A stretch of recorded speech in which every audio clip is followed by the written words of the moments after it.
Now, whenever you make changes to your website design, you always want to make sure to also check the mobile phone version and make sure it looks good on the smaller screen size as well. So let's do that by going to the mobile phone icon up here. And right away, we can see that we have a bit of a problem here in the header. The logo and the social icons we have added are overlapping and it doesn't look good. So what I'm going to do is actually fix this by removing the social icons because there's just not enough space for both elements. So what I'm going to do is click on the social icons and then click on this eye icon, which will hide this element on the mobile phone version.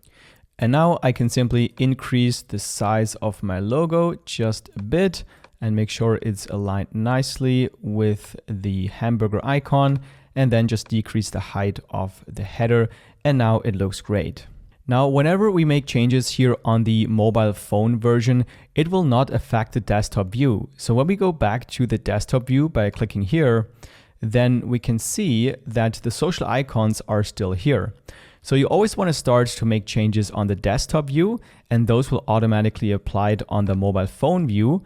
But then you want to make sure to optimize these changes on the smaller screen size to make sure it's aligned nicely. So we've already fixed the header right here. So now let's scroll down and see if there's something else that we need to optimize.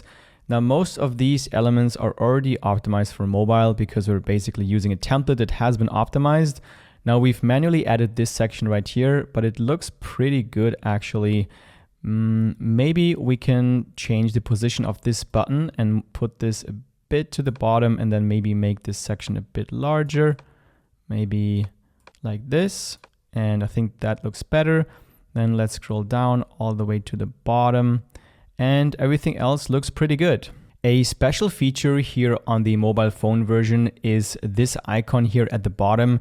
This is basically a quick action button where people can click on and then they can either send you a message, call you, send you an email, whatever you have set up. So here we can click on set up quick actions, and currently we just have a chat. So you would be able to chat with people using Wix, using the Wix app, but we can also add more actions. Like for example, we can add our phone number. And then we need to click on setup here, enter our phone number. And once we've done that, people will be able to click here, click on this phone icon, and then they will be able to easily call you.